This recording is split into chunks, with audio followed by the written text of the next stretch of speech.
तो बच्चों, मैं सिद्धार्थ हरितश एक और नया टॉपिक आपके सामने लेके आया हूं। बड़ा इंटरेस्टिंग टॉपिक है और बहुत कुछ सीखने वाले हैं हम लोग। क्या टॉपिक है? कार्यगतिज ऊर्जा प्रमेय। आप लोग कहोगे सर ये तो पहले भी पढ़ा चुके हो आप। नहीं बच्चों, इस बार हमें ये लगाना है रोटेशनल मोशन यानी कि घूर्णन गति में। तो सबसे पहले इस प्रमेय को पढ़ने से पहले घूर्णन गति में कार्य कैसे होगा इस बात को भी समझना पड़ेगा। उदाहरण से समझते हैं।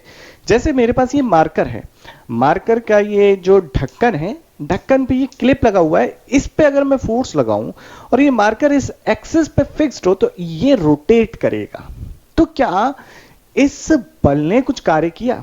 या मैं इस बात को और अच्छे से कह सकता हूं, इस बल के घूर्णन प्रभाव ने कार्य किया। और बल का वो घूर्णन प्रभाव क्या है? बल का वो घूर्णन प्रभाव है बच्चों बल आघूर्ण। तो अगर आप याद रखें, जब स्थानांतरण गति पढ़ रहे थे तो सर आपने कहा था कि कार्य बराबर होता है force into dot product displacement.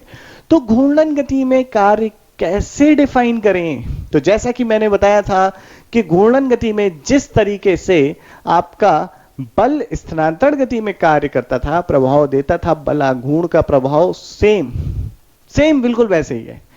तो यहां पर क्या होना चाहिए भाई? आपका यहां पर रेखीय जब गति थी, या ज्यादा अच्छे से बोले रेखीय की जगह स्थानांतरण यानी कि ट्रांसलेटरी मोशन था बेटे। तो ट्रांसलेटरी मोशन में फोर्स आता है, रोटेशनल मोशन में क्या आ जाता है? टाउ, टॉर्क आ जाता है। ट्रांसलेटरी मोशन में लीनियर डिस्प्लेसमेंट आता है और यहां पर आता है एंगुलर डिस्प्लेसमेंट, तो टाउ डी थीटा। सर ये तो आपने एनालॉजी से बता दिया, समानता का प्रयोग करके बता दिया। क्या ये प्रूफ नहीं हो सकता? इस बात को सोच सकते हो, क्या ये प्रूफ हो सकता है या नहीं हो सकता है? बिल्कुल हो सकता है। तो सबसे पहले इस प्रमेय को समझाने के लिए मैं बात करूंगा कि आखिर घूर्णन गति में कार्य को कैसे देखें, या फिर बल के घूर्णन प्रभाव का कार्य कैसे देखें, है ना? या दूसरे शब्दों में और कह सकते हैं बलाघूर्ण का कार्य कैसे देखें। तो बच्चों, बलाघूर्ण का कार्य देखने की बात करते हैं। तो एक अपने पास वही आलू बॉडी, जिसे हम रिजिड बॉडी बोलते हैं यानी कि दृढ़ पिंड भी बोलते हैं, ये रही। ये किसी अक्ष के परितः घूमेगी। ठीक, मैं इस पे ये फोर्स लगा रहा हूं। ठीक, मुझे देखना है बल के घूर्णन प्रभाव का कार्य, है ना? तो बच्चे ध्यान से देखो। मान लो मैं कहता हूं कि टॉप व्यू से देखूंगा ये, तो मुझे कुछ ऐसे दिखाई देगा। ठीक है, मान लेता हूं इसकी एक आर रेडियस का ये सर्किल है। ठीक है, मैंने कहा कि चलो यार ऐसा करते हैं, इस पूरी सिस्टम को हम एनालॉजी में ले जाते हैं सिंगल पार्टिकल की, एक कण वाली, वही जो पहले भी कर चुके हैं। तो मान लो ये जो एक कण है, इस एक कण पे कोई एफ फोर्स लग रहा है और ये केंद्र से आर दूरी पर है। जो एक कण के लिए बात सही, वो कई सारे कणों के लिए भी सही। ठीक, तो यहां पर हमारा एक एफ फोर्स लग रहा है, स्पर्श रेखीय है, और उसकी जो जिस वृत्त पर ये कण गति कर रहा है उसकी त्रिज्या स्मॉल आर है। अब इस बल की वजह से इस कण के अंदर घूर्णन प्रभाव आएगा? आएगा नहीं आएगा बच्चों? बिल्कुल आएगा। तो ये घूमने लगा, और जब ये घूमा तो ये यहां पहुंचा। इसकी प्रारंभिक स्थिति ए थी, अंतिम स्थिति तो बी हो गई, और ऐसी परिस्थिति में इसका जो कोणीय विस्थापन हुआ वो डी थीटा है। ठीक है, कोई दिक्कत नहीं ना? और रेखीय विस्थापन कितना हुआ? चाप ए बी। अब चाप बराबर क्या था, याद है आप लोगों को? चाप बराबर होता है कोण गुणा त्रिज्या। तो इस चाप की लंबाई क्या हो जाएगी? चाप ए बी की लंबाई हो जाएगी आर डी थीटा। ठीक है, अब हम इससे इस फॉर्मेट में आना चाहते हैं। ठीक है, किसी बलाघूर्ण द्वारा किए गए कार्य को सिद्ध करना चाहते हैं कि ये टाउ डी थीटा होगा। तो हम रेखीय का इस्तेमाल करके ही कर लेंगे, बहुत आसान है बच्चों। अच्छा, मैं इसे दो तरीके से कराता हूं। एक पहले नीट अपने बोर्ड वाले बच्चों के लिए बताता हूं, फिर जो जेईई मेंस एडवांस की तैयारी कर रहे हैं उनके लिए बताऊंगा। दोनों ही सही हैं। ठीक है, एक थोड़ा आसान है, एक थोड़ा डिटेल्ड है। तो पहले आसान वाले की बात करेंगे ना अपने लोग यार। तो आसान वाले में देखो कि ये जो बल है ये स्पर्श रेखीय रहा। स्पर्श रेखीय यानी कि हमेशा टेंजेंशियल रहा। तो इस बल का जो कार्य हुआ होगा भाई एफ डॉट ds का इस्तेमाल करो। ds डिस्प्लेसमेंट होता है, एफ फोर्स होता है। फोर्स हमेशा स्पर्श रेखीय रहा तो डिस्प्लेसमेंट ये हो रहा है ना, यही डिस्प्लेसमेंट है और फोर्स की भी डायरेक्शन यही रही है हमेशा। तो डिस्प्लेसमेंट इनटू फोर्स हो जाएगा क्योंकि बीच का एंगल तो जीरो है, क्योंकि एकदम इतना छोटा डिस्प्लेसमेंट है, इतना छोटा डिस्प्लेसमेंट है कि यही डायरेक्शन बनती है। तो भाई डिस्प्लेसमेंट है ए बी, फोर्स है एफ और दोनों स्पर्शरेखीय हैं। तो आप कार्य जो लिखोगे यहां देख लेते हैं बच्चों, कार्य जो लिखेंगे हम लोग लिखेंगे एफ डी एस। एफ कितना है, एफ ही है, डी एस ये displacement, R into D theta. अब यार आर इंटू एफ कुछ याद आ रहा है, कुछ तो याद आता है। क्या याद आता है, आर इंटू एफ टॉर्क था, बल आघूर्ण था, तो ये बल आघूर्ण हो गया, टाउ डी थीटा हो गया। जो बच्चे आप स्कूल की तैयारी कर रहे हैं, स्कूल एग्जाम की प्रिपरेशन कर रहे हो, इसको कर सकते हो, कोई दिक्कत की बात नहीं है।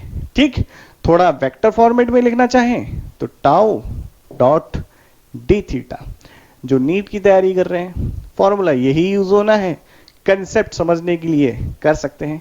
अब मेंस वाले या एडवांस वाले थोड़ा फिजिक्स पे डेप्थ में जाना पड़ता है बच्चों। एडवांस कुछ डिफिकल्ट नहीं है, वो आपके बेसिक चेक करता है। तो थोड़ा मोर जनरलाइज वे में हम बात करेंगे, तो वो किस तरीके से करेंगे इसकी बात देख लेते हैं यार। तो इसी प्रूफ को कि वर्क कैसे होगा तो हम यहां पर देखते हैं W इज इक्वल टू होता है एफ डॉट डी एस।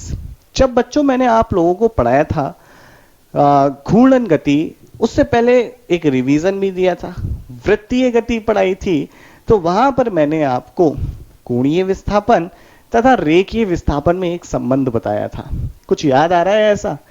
नहीं याद आए तो प्लेलिस्ट देख लीजिएगा वृत्तीय गति की। मैंने बताया था रेखीय विस्थापन बराबर होता है आपका D theta cross R vector, ये बताया था मैंने।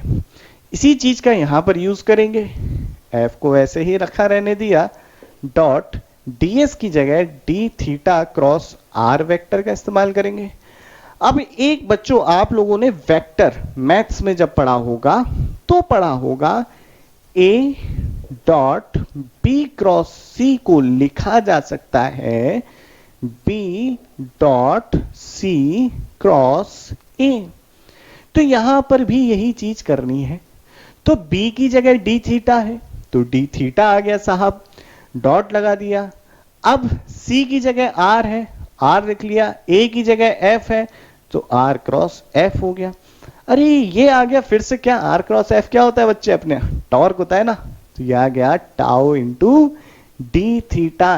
तो यहां पर तो सिद्ध कर दिया साहब कि आपका जो वर्क डन बाई, अगर बल के हम घूर्णन प्रभाव को देख रहे हैं तो वहां पर जो work done by that force होगा या हम उस घूर्णन प्रभाव का कार्य निकालेंगे तो वो बराबर होता है किन्हीं दो, कौन से दो वो सदिश हैं, एक तो बल आघूर्ण है, दूसरा कौन सा सदिश है, वो है आपका कोणीय विस्थापन। तो कोणीय विस्थापन तथा बल आघूर्ण का जो अदिश गुणनफल यानी कि डॉट प्रोडक्ट है वो वर्क डन बाई टॉर्क होगा घूर्णन गति में। ठीक है ना। तो अब हम प्रमेय सिद्ध करना चाहते हैं, तो प्रमेय का स्टेटमेंट क्या बनता है? प्रमेय का स्टेटमेंट बहुत आसान है। क्या कहती है ये प्रमेय, ध्यान से सुनिए। पहले आप स्थानांतरण गति में याद करिए कि क्या थी। स्थानांतरण गति में आपने ये पढ़ा था ना बच्चों कि सभी बलों द्वारा किया गया कार्य निकाय की कुल गतिज ऊर्जा में परिवर्तन के बराबर होता है। यहां पर बल की जगह क्या आ जाना है, बल आघूर्ण आ जाना है। कौन सी गतिज ऊर्जा, स्थानांतरण गतिज ऊर्जा की जगह कौन सी आ जानी है, यहां पर घूर्णन गतिज ऊर्जा आ जानी है।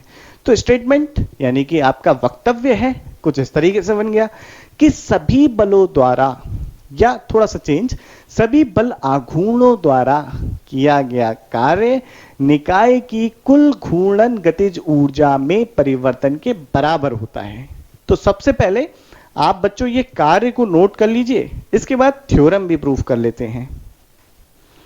बच्चों कार्य गतिज ऊर्जा प्रमेय सिद्ध करें, अब तैयार है आप लोग? आपके पास कोई आइडिया है यदि आपके पास कोई आइडिया है, कोई विचार है कि सर इस तरीके से कर सकते हैं, तो आप उसको ट्राई करिए, एकदम से डिपेंडेंट ना रहें। अगर ऐसा रहेंगे तो आप अपनी क्रिएटिविटी को खत्म कर दोगे बच्चों। तो क्या आइडिया लगता है, किस तरीके से प्रूव किया जा सकता है इस चीज को? वर्क डन में ही देखना पड़ेगा कि वर्क डन से कैसे काइनेटिक एनर्जी आ सकती है, और यहां पर कौन सी गतिज ऊर्जा की बात कर रहे हैं हम लोग? घूर्णन गतिज ऊर्जा की। तो वर्क डन बाई फोर्स जो हमने पढ़ा था अभी, या मैं कहूं वर्क डन बाई टॉर्क जो पढ़ा था, वो टाउ इंटू डी थीटा की बात करी थी। वेक्टर फॉर्मेट में इसे लिखें तो tau into tau dot D theta का डॉट प्रोडक्ट है यहां पर, ठीक है। अब टाउ बराबर आपने पढ़ा था आई अल्फा डॉट डी थीटा। अब बच्चों यहां पर आपका ये अल्फा क्या होता है? अल्फा तो आपको याद ही होगा, इसे हम लोग कहते हैं एंगुलर एक्सेलरेशन, हिंदी में क्या बोलते हैं? कोणीय त्वरण। सारी बातचीत करिए क्विक रिवीजन में यार। तो कोणीय त्वरण यानी कि कोणीय वेग परिवर्तन की दर कहलाती है। कोणीय वेग परिवर्तन की दर आपकी D omega by D T हो गई इंटू डी थीटा। और कुछ भी किया जा सकता है? बिल्कुल किया जा सकता है। इसको लिख सकते हैं ओमेगा, याद करिएगा अल्फा को मैंने आपको लिखने का एक और तरीका भी बताया था। इसे लिख सकते हैं D omega by D theta into D theta by D T. बात तो वही रही कि भाई D omega by D T को लिखा जा सकता है या नहीं? ध्यान से देखिएगा भाई, डी थीटा को मार देगा। सेम बात है अल्फा के लिए, है ना बच्चों? तो अब यहां पर हमें ये देखने को मिल सकता है, ये हो जाएगा D omega by D theta into D theta by D T क्या होता है? ओमेगा होता है। ऐसा लीनियर एक्सेलरेशन में कई बार पढ़ चुके हैं हम लोग। तो यहां पर भी लिखेंगे, ये हो जाएगा इंटू ओमेगा। तो बेटा हम इसे लिख सकते हैं I into omega D omega by D theta. किसको लिखा है मैंने? ये मैंने अल्फा की जगह लिखा है। अब क्या बचता है? डी थीटा बचता है। डी थीटा को मार देगा तो क्या बनेगा? ये डब्ल्यू। अच्छा इसे ना, ये देखो छोटा सा डिस्प्लेसमेंट है, बड़ा तो डिस्प्लेसमेंट नहीं है। डी थीटा छोटा कोणीय विस्थापन है, तो इसकी जगह हम वर्क डब्ल्यू की जगह डी डब्ल्यू लिख लेते हैं। तो डी डब्ल्यू बराबर हो गया आई ओमेगा डी ओमेगा। अब इसका क्या करना है? अब छोटा सा वर्क अगर इतना है तो हम टोटल जब वर्क करेंगे तो इंटीग्रेट कर देंगे, और इंटीग्रेशन दोनों तरफ करेंगे यानी कि समाकलन। तो ये डी डब्ल्यू बेटा बराबर हो जाता है I omega D omega, omega initial to omega final, और डी डब्ल्यू यानी कि W net is equal to I omega final का स्क्वायर बाई 2। कैसे लिखा है समझ लेना बेटा। ओमेगा डी ओमेगा का इंटीग्रेशन होगा ओमेगा की power 1 plus 1 by 1 plus 1 is equal to omega square by 2। तो ये हो गया आपका I up final limit minus initial limit. जी हाँ, अब ये क्या हो गया? ये पढ़ा है आप लोगों ने? मैंने पढ़ाया है, बिल्कुल पढ़ाया है। 1 बाई 2 आई ओमेगा स्क्वायर क्या होता है? ये क्या होता है बच्चों? ये काइनेटिक एनर्जी होती है। कौन सी गति में? घूर्णन गति में। तो घूर्णन गति में जो आपकी काइनेटिक एनर्जी होती है ना, 1 बाई 2 आई ओमेगा स्क्वायर, है ना? तो इसी का यहां पर रख लिया, तो ये आपकी फाइनल काइनेटिक एनर्जी हो गई, ये आपकी इनिशियल काइनेटिक एनर्जी हो गई, और ये आपका हो गया डब्ल्यू नेट। तो बात तो सर आ ही गई ना आपकी कि work done by all torques यानी कि सभी बल आघूर्णों द्वारा किया गया कार्य बराबर वस्तु की घूर्णन गतिज ऊर्जा में परिवर्तन के। अब क्या यहां पर कंजर्वेशन ऑफ मैकेनिकल एनर्जी लगाया जा सकता है? बिल्कुल लगाया जा सकता है। उसको थोड़ा सा डिटेल में देखेंगे जब हम डिस्कस कर लेंगे work done by friction in rolling motion, यानी कि लौटनी गति में घर्षण द्वारा किया गया कार्य। तो इसको अभी नोट करिए, फिर आगे उसे ही डिस्कस करने वाले। फटाफट से नोट करिए। तो बच्चों अब देखते हैं लौटनी गति में घर्षण द्वारा किया गया कार्य। तो बच्चों यहां पर जो बात है कि लौटनी गति है, सर यहां पर जो है आपका स्लिपिंग नहीं हो रही, यानी कि फिसलन नहीं हो रही। और लौटनी गति तभी संभव है, मैं अगर जनरली बात करूं तो VC is equal to R omega. यहां पर ये मैंने माना है कि जो आपकी सतह है, यानी कि जिस सरफेस पे बॉडी रोल कर रही है वो स्टेशनरी है, ठीक, वरना तो सारी कंडीशन वही लगनी है। अब देखिए लौटनी गति में दो परिस्थितियां उत्पन्न होती है अपने सामने, या तो घर्षण आएगा या नहीं आएगा। अच्छा, कौन सा घर्षण नहीं आता है हमेशा? जब आपकी लौटनी गति यानी कि शुद्ध आपकी लौटनी गति या प्योर रोलिंग मोशन हो रहा होता है, स्लिपिंग नहीं हो रही होती, फिसलन कुछ नहीं होता, पहिया स्किड नहीं कर रहा होता, रपक नहीं रहा होता, तो ऐसी कंडीशन में कौन सा घर्षण नहीं आएगा? देखिए जब स्लिप नहीं हो रहा, स्लिप होने पे केवल एक ही घर्षण आता है जिसका नाम है काइनेटिक फ्रिक्शन, हिंदी में कहते हैं गतिज घर्षण। तो जब स्लाइडिंग नहीं हो रही, स्लिपिंग नहीं हो रही, फिसलन नहीं हो रही, तो ऐसी कंडीशन में काइनेटिक फ्रिक्शन नहीं आएगा। तो हम कह सकते हैं जब भी लौटनी गति होगी तो work done by kinetic friction is zero, क्योंकि फ्रिक्शन आया ही नहीं। अब दूसरी पॉसिबिलिटी कौन सी बनती है? दूसरी पॉसिबिलिटी बच्चों बनती है स्थैतिक घर्षण की। अब स्थैतिक घर्षण आ सकता है, हमने देखा भी था कि अगर बॉडी के जो कांटेक्ट पॉइंट है, स्पर्श बिंदु है, वहां पर उस बिंदु की अगर फिसलन की प्रवृत्ति हो, फिसलन नहीं हो रहा हो, फिसल नहीं रहा हो, स्लिप नहीं हो रहा हो, लेकिन it has at some tendency, उसके पास कुछ प्रवृत्ति है, तो ऐसी परिस्थिति में हमारा फ्रिक्शन आता है। और कौन सा फ्रिक्शन आता है आपका? स्टैटिक फ्रिक्शन, जिसे हिंदी में बोलते हैं स्थैतिक घर्षण। तो स्थैतिक घर्षण आ सकता है। अगर स्थैतिक घर्षण आ रहा है तो बताइए मुझे ऐसी परिस्थिति में जब रोलिंग, प्योर रोलिंग हो रही है, तो स्थैतिक घर्षण कैसे आता है, क्या होगा उसका वर्क डन, देख लेते हैं बच्चों। तो देखिए जब प्योर रोलिंग हो रही है बेटा, तो इस पॉइंट की वेलोसिटी, इस पॉइंट की वेलोसिटी तो जीरो होती है प्योर रोलिंग में। तो जिस टाइम पर जब ये यहां पर है, जस्ट इस इंस्टेंट पे यहां पर है, ठीक है, जब ये यहां पर है, फ्रिक्शन मान लेता हूं कि स्टैटिक फ्रिक्शन आपका आया, आगे की तरफ आ रहा है, इसकी प्योर रोलिंग है, और प्योर रोलिंग में आपकी जो वेलोसिटी है बॉटम मोस्ट पॉइंट की जीरो है, सरफेस के रिस्पेक्ट में ऑब्वियसली जीरो है, यानी कि सतह के सापेक्ष जीरो है। तो ऐसी परिस्थिति में बेटा जब इसकी वेलोसिटी जीरो है तो इसका डिस्प्लेसमेंट भी दैट इंस्टेंट जीरो रहा होगा। अब अगर ऐसा है तो इसकी इस फ्रिक्शन की वजह से वर्क भी क्या रहेगा? जीरो रहेगा, रहेगा नहीं रहेगा।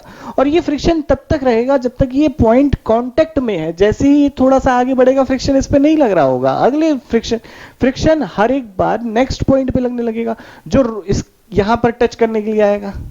अब उस पॉइंट पर जैसे ही आएगा उसकी वेलोसिटी जीरो हो चुकी होगी, और जैसे उसकी वेलोसिटी बच्चों जीरो हो चुकी होगी, वैसे ही फिर से क्या होगा, फिर से उसका डिस्प्लेसमेंट उस टाइम के लिए जीरो होगा। फ्रिक्शन जब जब आ रहा है, जिस जिस पॉइंट के लिए लग रहा है, उस पॉइंट की वेलोसिटी तो जीरो है, और उस पॉइंट की वेलोसिटी जीरो है, तो वहां पर स्टैटिक फ्रिक्शन का वर्क भी जीरो होगा। तो याद रखिएगा, जब भी आपकी लौटनी गति हो रही हो, प्योर रोलिंग मोशन हो रहा हो, तो बेटा ऐसी कंडीशन में आपके जो स्टैटिक फ्रिक्शन है, स्थैतिक घर्षण है, उसका वर्क जीरो रहना है, उसका वर्क जीरो रहना है। तो कब जीरो नहीं रहेगा वर्क? कब जीरो नहीं रहेगा? सोच के देखिए, कब जीरो नहीं रहेगा। अच्छा, यहां पर मैं कुल निकाय की बातचीत कर रहा हूं, तो कब जीरो नहीं रहेगा? सर ये जीरो नहीं रहेगा जब आपका कौन सा आ रहा हूं, स्लाइडिंग हो रही हो। जब आपकी स्लाइडिंग हो रही हो तो वर्क नॉन जीरो रहेगा फ्रिक्शन का। ऐसा क्यों? तब उस परिस्थिति में जब ये मोशन में होगा तो ये मान लेता हूं, मतलब उस परिस्थिति में इसकी वेलोसिटी जीरो नहीं होगी बच्चों। जब स्लाइडिंग हो रही है तो सरफेस के रिस्पेक्ट में थोड़ी वेलोसिटी जीरो होगी, और जब सरफेस के रिस्पेक्ट में वेलोसिटी जीरो नहीं है बेटा, तो ऐसी कंडीशन में बेटा क्या होना है? ऐसी कंडीशन में फ्रिक्शन का वर्क आना है, ठीक। तभी तो ये इसके मोशन को रोक रहा होगा, स्लाइडिंग हो रही है जब। और कौन सा फ्रिक्शन आ रहा होगा? तब काइनेटिक फ्रिक्शन आ रहा होगा, जिसकी वजह से ये इसकी स्पीड कम करके इसे रोटेशन में लाने की कोशिश करेगा, ठीक है। तो हमारे पास क्या कंक्लूजन है? दो कंक्लूजन है। जब आपकी शुद्ध लौटनी गति हो रही हो तो वर्क डन बाय फ्रिक्शन क्या रहना है? तब बच्चे वर्क डन बाय फ्रिक्शन तो जीरो रहना है। लेकिन जब आपकी स्लिपिंग यानी कि स्लाइडिंग यानी कि फिसलन हो रहा हो, तब ऐसी परिस्थिति में आपका बेटे जो वर्क डन है वो फ्रिक्शन का नॉन जीरो रहेगा। और उस कंडीशन में हमारा क्या होना है, उस कंडीशन में हमें कई बार वर्क डन बाय फ्रिक्शन निकालना पड़ जाता है। अगर आपका शुद्ध लोटनी गति हो रही है और work done by friction zero है, तो यहां पर बहुत सी बार हम कंजर्वेशन ऑफ एनर्जी का भी यूज करते हैं। तो यहां पर याद रखिएगा, कंजर्वेशन ऑफ एनर्जी अगर आपको यूज करना हो तो प्योर रोलिंग में यूज की जा सकती है ज्यादातर। क्वेश्चंस देखेंगे, आइडिया भी लगेगा। अच्छा, तो कंजर्वेशन ऑफ एनर्जी यानी कि कंजर्वेशन ऑफ मैकेनिकल एनर्जी, ज्यादा अच्छा से ये होगा।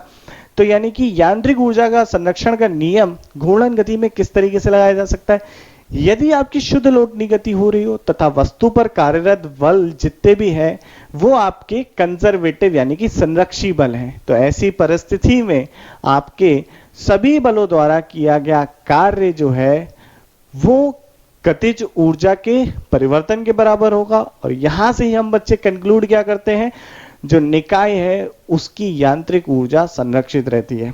इस बात को नोट कर लीजिए, एक बार फिर से बोल दे रहा हूं मैं आप सभी के लिए कि जब आपके वस्तु पर सभी जो बल कार्य कर रहे हैं वो संरक्षी है और असंरक्षी बलों में केवल आपका स्टैटिक फ्रिक्शन यानी कि स्थैतिक घर्षण कार्यरत कर रहा है, जब क्या है लोटनी गति हो रही है तभी कार्यरत होता है ये। तो ऐसी परिस्थिति में यांत्रिक ऊर्जा का संरक्षण का नियम इस्तेमाल किया जा सकता है बच्चों, ठीक है। तो इसके ऊपर बेस्ड प्रॉब्लम भी देखेंगे और उसे सॉल्व भी करेंगे, ठीक है।